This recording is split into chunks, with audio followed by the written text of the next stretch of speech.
Have you ever wondered how to generate more leads and how to turn the maximum percentage of your traffic into leads and ultimately paying customers? If so, stick around and watch today's video through until the very end, as I'm about to share with you the 3 keys to converting the maximum percentage of traffic into leads, and most importantly, show you exactly how you can do it. With that said, if this is your first video, my name is Misha Wilson, and over the course of the last few years, I've done over $15 million in total sales online. I've generated well over 1 million leads in my businesses. And so when it comes to lead generation, I know a thing or two about a thing or two, and what I'm gonna be sharing with you in today's video is based out of actually applied knowledge and not theoretical principles. With that said, if this is your first video, don't forget to let me know what your biggest takeaway is in the comments section below. Hit that subscribe button, hit that bell icon notification button so that you're notified when I do more videos just like this. And with that said, let's go ahead and dive right in. Welcome to the Misha Wilson Show, where we show you how to create massive success online so you can enjoy the lifestyle of your wildest dreams. All right, so today we're gonna be talking about lead conversions, all right? We're gonna be talking about specifically how you can turn the maximum percentage of your website visitors, your traffic, into people who raise their hand, say that essentially they want more information from you, and end up giving you information in the form of, let's say, their name and email address, or name, phone number, and email address, in order to be an email list subscriber, which firstly gives you the chance to have someone purchase your product on the front end, but then secondly, it gives you the ability to follow up with someone long term. All right, in my own personal journey, my email list, having my email list has saved me so many times when we've had cash flow problems, when we've had stuff go wrong, when we've had issues with the business, when we've needed revenue. My email list is a thing that I always go to create that surge of revenue, because literally once built, it's an audience of people that, if you build it correctly, an audience of people who you know the pains, the desires, and the fears of.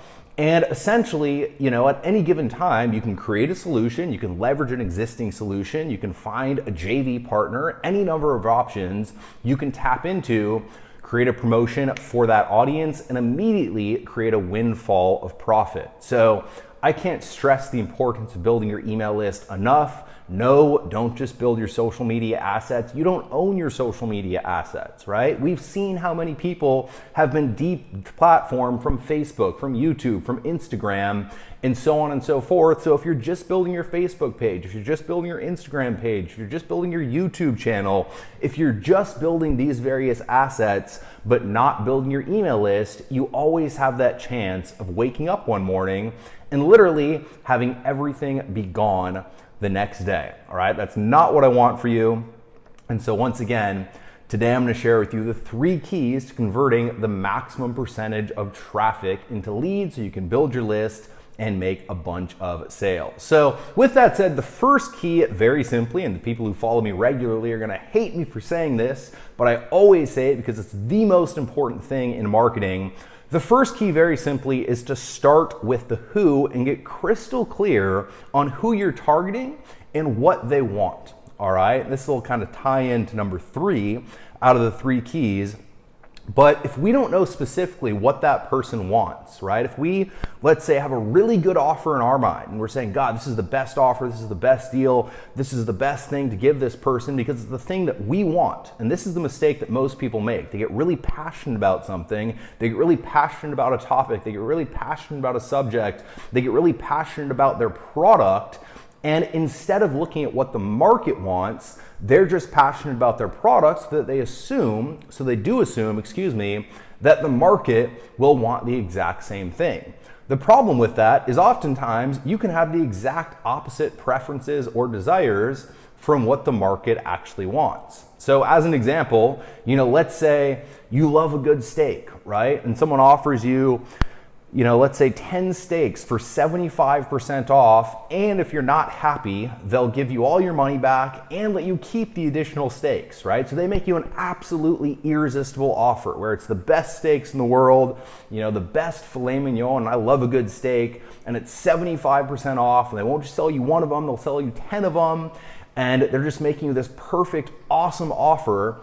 Well, no matter how much you like that offer, the vegan sitting across the table from you is not going to like that offer, right? Where the vegan on the flip side, if someone goes up to them and says, hey, I have this avocado, it's a pretty good avocado, but it's usually $1, I'm gonna charge $1.50 for it. Even if, once again, it's not the best deal in the world, if it's the only option for that vegan, the vegan, even though it's not a good deal, will take that avocado over the steak. Right? Just because, again, it's not the right match for the prospect.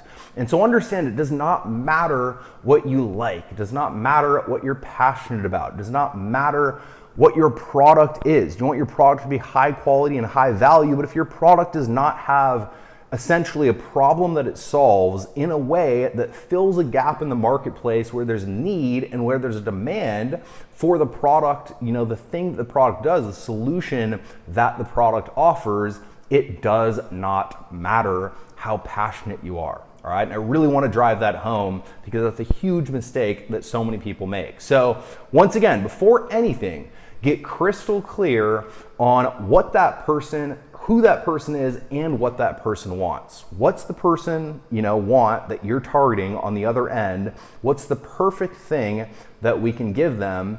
And more importantly, what do they not want, so we can make sure that we don't butcher, that first kind of transaction, even if it's not a financial transaction. If someone gives you an email address or gives you their name and phone number, it is a transaction in its own way. All right, so once we're crystal clear on the who and what they want, we're gonna shelf that for step 3, all right?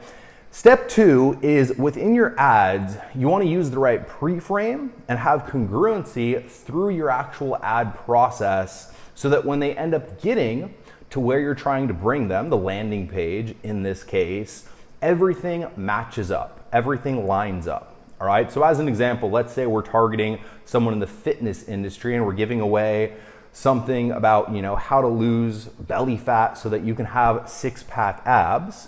Our ad needs to be about how to lose belly fat so that you can have six-pack abs, right? They need to have that desire. They need to click that ad. Then the landing page needs to say the exact same thing, offering them the exact same thing. If we have a bridge page in between the ad and the landing page, sometimes you can have a bridge page after the landing page, like I teach our affiliates, sometimes before the landing page. That entire process needs to have the correct pre-frame. Also, ideally, in a pay-per-click world, so let's say you're running Facebook ads and you're paying per click. Let's say you're running YouTube ads and you're paying per click. Let's say you're running Google ads and you're paying per click. We want to let the person know before they ever click that we are going to ask them for their name and email address. All right, so as an example, in all of my YouTube ads, I say, hey, I'm going to give away this free report. Click the link below and then enter your email address on the next page in order to download your free report. In that language pattern, what I'm doing is essentially the people who are not willing to give their email address, I'm going to disqualify them, right? Because they're not going to want to click because they're not going to want to give their email address. But if they don't click, I don't necessarily pay. Now, obviously, depending on how you're bidding, sometimes that's not true. If you're paying per view or if you're paying per impression, as an example, that might be slightly different. But in a pay-per-click world, once again, we can qualify our audience and let them know that you're going to have to enter your email address on the next page and pre-frame that lander so that when they land on the landing page, right? When they land on that page where you're asking for their email address, where you're asking for their information, the path they took was totally congruent, right? So the ad is talking about losing belly fat to get six-pack abs. The bridge page is talking about losing belly fat to get six-pack abs. And then the landing page is talking about losing belly fat to get six-pack abs. The entire process is totally congruent, and we've pre-framed them throughout the process, letting them know that they will have to go ahead and give their email address in order to claim the free gift, meaning that once they hit this page, we're gonna have the highest likelihood of having that person convert into an actual lead. So that's step 2, use the right pre-frame. All right, now step 3, kind of circling back to step 1. With step 1, we got crystal clear on who we were targeting and what they wanted, right? Now the mistake that most people make is they say, okay, this is what the person wants, I'm gonna sell it to them. And yes, you absolutely have to have an offer, you have to have an irresistible offer that allows you to make sales, but the first thing that you actually wanna do, which is kind of contradictory to how most people think, is you wanna figure out that first thing that the marketplace really wants, and you wanna give that thing away for free. All right, so create a YouTube video, create a PDF, create a webinar, create any form of value delivery that you can think of, and give away the solution to the big problem that your audience is facing for free, but do it in exchange for an email address. All right, so what this allows you to do is essentially solve a problem for your audience in advance. So you've never asked for a sale yet, you've already solved the problem for your audience, you're building your list, and what happens in that scenario is someone opts into your email list, they become an email subscriber, you solve that problem for your audience with the free gift.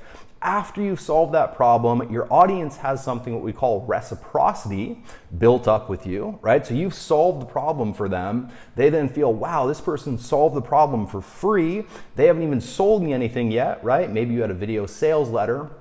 But again, the thing that you gave away for free was totally free, so they have a sense of reciprocity towards you. Then when they see your sales message, when they see your offer, when they see the thing where you're asking, for their credit card information to buy something, they have trust built with you, they have a bond built with you, you've essentially promised them something and already delivered, and you've done it for free. So you have trust, you have a bond, you have reciprocity, and immediately as a result, not only do you generate leads, but you also increase your sales conversions by creating goodwill with your audience and adding value to the marketplace. So with that said, if you'd like to build your email list as quickly as humanly possible, always remember these 3 steps, all right? Get crystal clear on the who, the market, what they want. From there, in your ad process, use the right pre-frame, disqualify people who aren't gonna give you their email address, qualify people the right way for maximum lead conversions,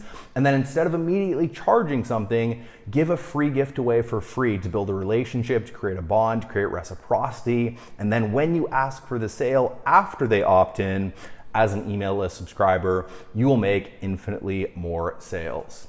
With that said, if you got value out of this video, don't forget to let me know what your biggest takeaway was in the comments section below. Don't forget to go ahead and hit that subscribe button and that bell icon notification button, and I will see you in the next video.